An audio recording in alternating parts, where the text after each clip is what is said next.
بسم اللہ الرحمن الرحیم بسم اللہ الرحمن الرحیم والصلاة والسلام على اشرف الانبیاء والمرسلین اما بعد. معزز سامعین، اعتقه قبلها مجانا او دبره او استولدها او مات عنده قبلها أي قبل رؤية العيب.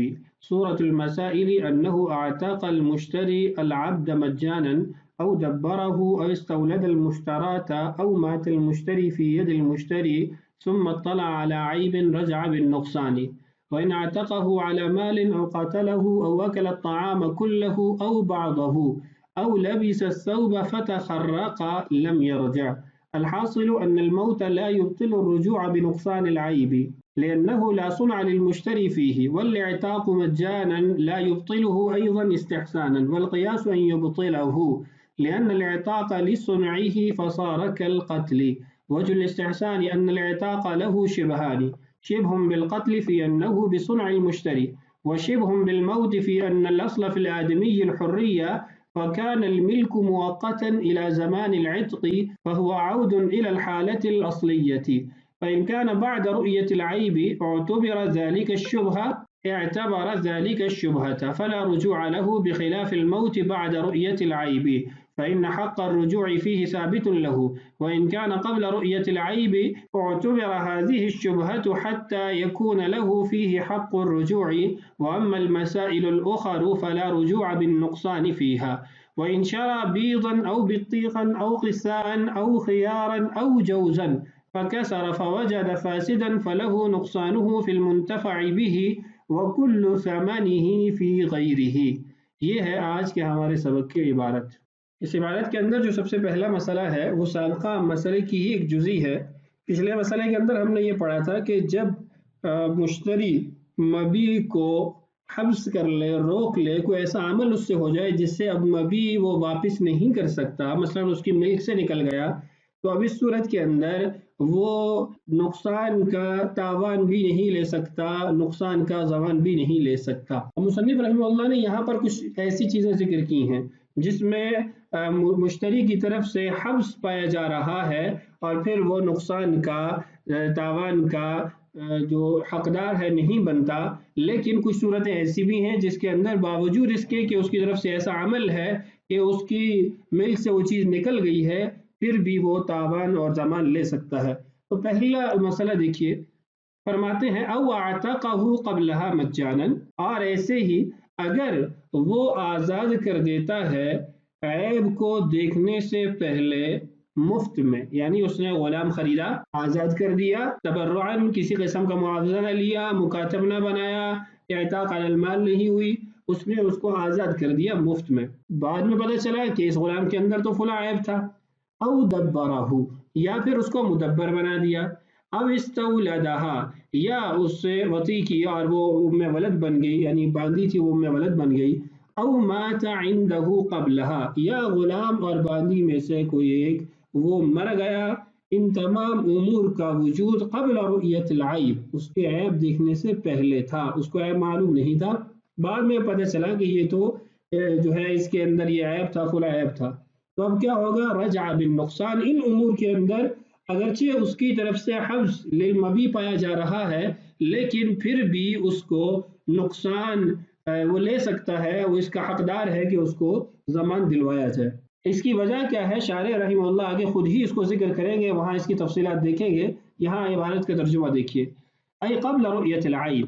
عیب دیکھنے سے قبل یہ سارے امور ہوئے. سورۃ المسائل، ان مسائل کی صورت یہ ہوگی انہ اعتق المشتری العبد مجانا، کہ مشتری نے غلام کو مفت آزاد کیا، تبرعاً آزاد کیا. او دبرہ، یا اس کو مدبر بنا لیا. او استولد المشتراۃ، یا پھر اس نے جو مبیع یعنی باندھی تھی اس کے ساتھ وطی کیا اور وہ حاملہ ہو گئی اور اس کو میں ولد بن گئی. او مات المشتری فی ید المشتری، یا پھر خریدی گئی چیز اس کے قبضہ میں مر گئی، باندھی ہو، غلام ہو، کوئی جانور ہو، کوئی بھی ہو، یہ عام کلمہ ہے. فی ید المشتری، مشتری کے قبضے میں اس کی موت ہوئی. ثم اطلع علی عیب، ان چاروں امور کے بعد پھر اس کو پتہ چلا کہ اس چیز کے اندر، مبیع کے اندر تو فلاں عیب تھا. رجع بالنقصان، اس کو یہ حق حاصل ہے کہ یہ بائع سے اپنا نقصان واپس لے، اس سے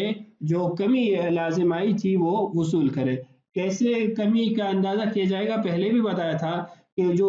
اس عیب سے پاک مبی ہے، عیب سے صاف مبی ہے، اس کی قیمت اور عیب زدہ مبی کی قیمت میں جو فرق ہے وہ ادا کر دے گا۔ تو بہرحال یہ امور ہیں جن کے اندر رجع بالنقصان یہ حکم ہے۔ اس کی تفصیلات آگے خود ہی شارح رحمہ اللہ ذکر کریں گے۔ اب کچھ اور جزیات ہیں وہ دیکھیے۔ وَإِنْ عَتَقَهُ عَلَى مَالٍ، اگر غلام کو آزاد کیا مال کے بدلے میں، عوض کے بدلے میں، او قتلہ، یا اس کو قتل کیا، پہلے تھا کہ وہ خود مر گیا، اب ہے کہ اس نے قتل کیا، او اکل الطعام کلہ او بعضہ، یا پھر اس نے کھانا خریدا سارا کھا گیا یا کچھ حصہ کھا گیا، او لبس الثوب فتخرقا، یا پھر کپڑا پہنا اور اس کو پھاڑ دیا، لم یرجع، تو ان صورتوں کے اندر اس کو نقصان نہیں دیا جائے گا یا وہ نقصان کا حقدار نہیں ہوگا، تاوان اور ضمان کا حقدار نہیں ہوگا۔ 4 مثالیں ذکر کی۔ اعتاق علی المال، مال کے بدلے میں آزادی، قتل، کھانا یا خوردنوش کی چیزیں کچھ کھا لی یا ساری کھا لی، کپڑا خریدا پہن لیا پھاڑ دیا، بعد میں پتہ چلا کہ ان چیزوں کے اندر جو میں نے خریدے تھے عیب تھا، لم یرجع، تو اس کو یہ حق حاصل نہیں ہے کہ یہ رجوع کر سکے، یہ نقصان اور تاوان لے سکے۔ اس کی وجہ یہ ہے جو پہلے ہم پڑھ چکے ہیں کہ یہاں پر یہ مبی کو حبس کرنے والا ہے، اس نے اپنے فعل سے مبی کو اپنی قید سے نکال دیا، اپنی ملک سے نکال دیا، اب یہ واپس نہیں کر سکتا بائع کو۔ اگر بائع اس سے مانگتا ہے کہ کوئی بات نہیں میں عیب زدہ چیز کو واپس لے لیتا ہوں، تو یہ نہیں کر سکتا۔ مزید اس کی تفصیلات دیکھی، چونکہ مصنف رحمہ اللہ نے آگے اس کی تفصیلات نہیں لکھی، تو وَإِنْ عَتَقَهُ عَلَى مَالٍ، یہ جو پہلی جزئی ہے کہ مال کے بدلے میں آزاد کیا، یہاں پر اس کو رجوع کا اس لیے حق نہیں مل رہا کہ اس کو مبی کا عوض مل چکا ہے، بدل لے چکا ہے، تو بدل اور مبدل دونوں ایک ہی ہیں، جو بھی اس کے قبضے میں ہو وہ اس کا اپنا عوض یا اس کی اپنی ملک باقی ہے۔ او قتلہ، یا قتل کیا، کیونکہ یہ بصنع المشتری ہے، مشتری کا اپنا عمل اپنا فعل ہے، اور قتل شریعت کے اندر مضمون ہوتا ہے، تو یہاں پر بھی گویا یہ اپنے عوض سے اس نے فائدہ اٹھایا ہے۔ او اکل الطعام کلہ او بعضہ، سارا کھانا کھا لیا یا کچھ کھانا کھا لیا، پھر بھی رجوع نہیں کر سکتا۔ یہ امام ابو حنیفہ رحمہ اللہ کا مذہب ہے، صاحبین کا یہ مذہب نہیں ہے۔ صاحبین کے نزدیک اگر اکل الطعام کلہ، سارا کھانا اس نے کھا لیا پھر تو یہی ہے، لیکن اگر کچھ حصہ اس نے کھایا ہے تو پھر اس کو حق حاصل ہے کہ وہ نقصان کا رجوع کرے، وہ اپنا تاوان جو اس پر دوسرے پر لازم آ رہا ہے وصول کرے۔ آگے صاحبین کا بھی اختلاف ہے کہ امام محمد رحمہ اللہ کا جو قول ہے اور امام یوسف رحمہ اللہ، اس کی تفصیلات میں نہیں جاتے، یہاں اتنا ذہن میں رکھ لیجئے کہ اگر اکل الطعام بعضہ کی صورت ہے تو امام ابو حنیفہ رحمہ اللہ کے نزدیک لم یرجع بالنقصان، اور صاحبین کے نزدیک لہو ان یرجع بالنقصان۔ اور جہاں تک فتویٰ کی بات ہے تو دونوں اقوال کی تصحیح ملتی ہے، لیکن صاحبین کا جو قول ہے اس کو لفظ فتویٰ کے ساتھ بھی تصحیح اس کی گئی ہے، اور لفظ فتویٰ جو ہے یہ تصحیح جو صحیح یا صح ہے ان سے زیادہ قوی کلمہ ہے، تو اس لیے ہم یہ کہیں گے کہ صاحبین کے قول پر فتویٰ دیا جائے گا۔ آگے او لبس الثوب فتخرقا، اس میں بھی وہی اختلاف ہے، امام صاحب کا صاحبین کے قول پر فتویٰ ہے۔ اب آگے جو عبارت ہے الحاصل، یہاں سے یہ وضاحت ہے او اعتقہ قبلہ مجانا، اس کلمہ کی جو میں نے آپ کو پہلے بتایا تھا کہ اس کو شارح رحمہ اللہ خود آگے تفصیلاً ذکر کریں گے، تو اس کی تفصیل عبارت پڑھ کے سمجھتے ہیں۔ کوئی بات رہ گئی یا وضاحت نہ ہو سکی تو انشاءاللہ دوبارہ اس کو میں خلاصہ کے طور پر ذکر کر دوں گا۔ فرماتے ہیں الحاصل، خلاصہ یہ ہے ان الموت لا يبطل الرجوع بنقصان العیب، کہ موت باطل نہیں کرتا عیب کا نقصان وصول کرنے کے حق کو، یعنی اگر عیب مشتری کو یہ حق حاصل ہے کہ وہ عیب کا نقصان واپس لے یا کمی لازم آئی وہ لے، جو زمان اس پر آتا ہے وہ لے، تو موت کی وجہ سے یہ حابس للمبی نہیں ہے کہ ہم یہ کہیں کہ اس کا یہ حق ساقط ہو گیا، باطل ہو گیا، لأنه لا صنع للمشتری فيه، کیونکہ اس کے اندر مشتری کا اپنا کوئی عمل دخل نہیں ہے۔ والعتاق مجانا لا يبطله أيضا، اور جہاں تک پہلے ہم نے اعتاق مجانن کی بات کی ہے کہ بغیر عوض کے غلام کو آزاد کر دیا مشتری نے، بعد میں پتہ چلا کہ اس کے اندر عیب تھا، لا یبطلہ ایضا استحسانا، استحسانا اس صورت کے اندر بھی اس کا حق رجوع باطل نہیں ہوگا، استحسانا باطل نہیں ہوگا، قیاساً باطل ہو جائے گا، اس لیے کہ اعتاق مجانن یہ بھی تو مشتری کا عمل ہے، مشتری نے خود آزاد کیا ہے، تبرعاً کیا، جیسے بھی کیا، لیکن عمل تو مشتری کا ہے، تو استحساناً اس کو حق حاصل ہے رجوع کرنے کا، والقیاس ان یبطلہ، قیاس کا تقاضا یہ ہے کہ اس کا یہ حق یہاں پر بھی باطل ہونا چاہیے، کیوں؟ لأن الاعتاق لصنعہ، اس لیے کہ اعتاق مشتری کا اپنا عمل ہے، فصار کالقتل، تو جیسے قتل اس کا اپنا عمل ہے، اس کا حق رجوع باطل ہو جاتا ہے، تو یہ اعتاق بھی اس کا اپنا عمل ہے، حق رجوع باطل ہونا چاہیے۔ استحسان کی وجہ کیوں ہے کہ یہاں پر کیوں یہ حکم دیا گیا کہ اس کو حق حاصل ہے رجوع کا؟ وجہ الاستحسان، استحسان کی وجہ ان الاعتاق له شبہان، اعتاق کی دو چیزوں کے ساتھ مشابہت ہے، اس کی دو جہتیں ہیں، دو صورتیں ہیں،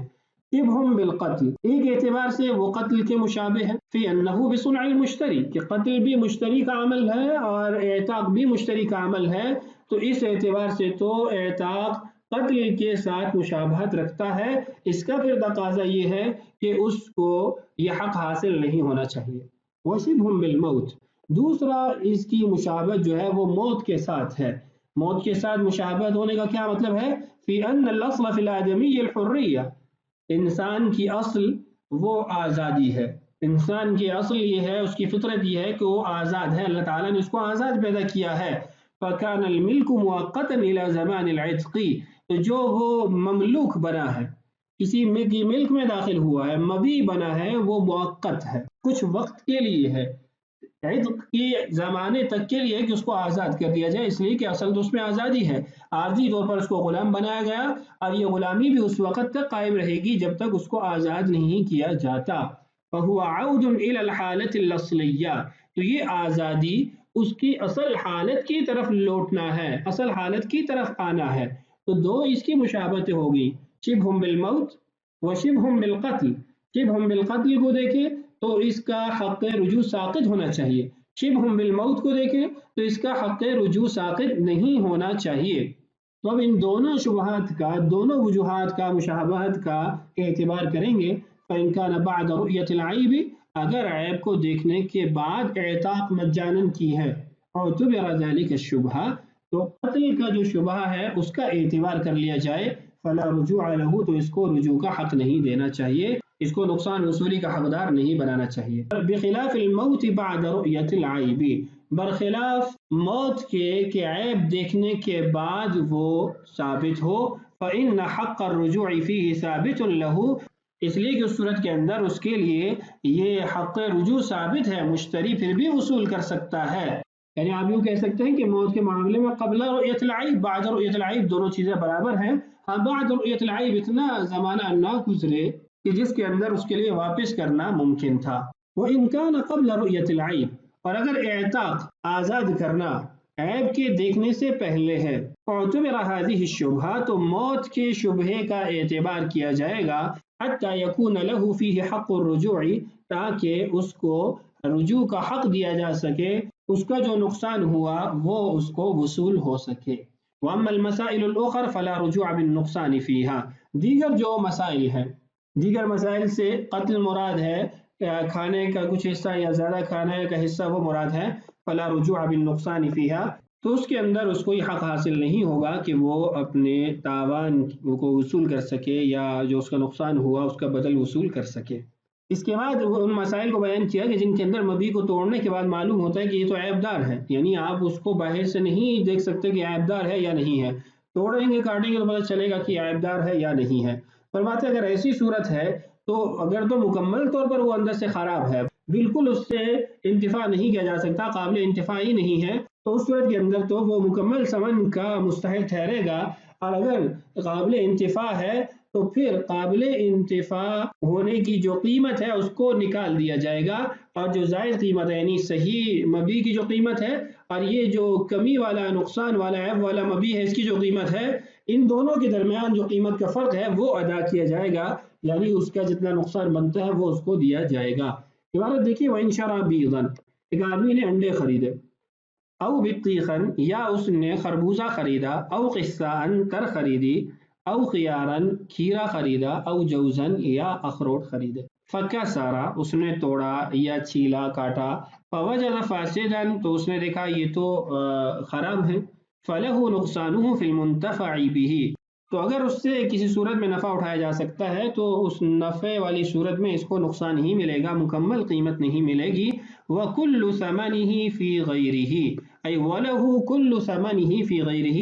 اور وہ مکمل ثمن کا حقدار ٹھہرے گا اس کے علاوہ میں۔ اس کے علاوہ میں کا مطلب یہ ہے کہ فی غیر المنتفع بہ اگر وہ کسی بھی اعتبار سے قابل انتفاع نہیں ہے، کچھ حصہ بھی اس کا قابل انتفاع نہیں ہے، تو اس صورت کے اندر مکمل ثمن کا وہ مستحق ٹھہرے گا۔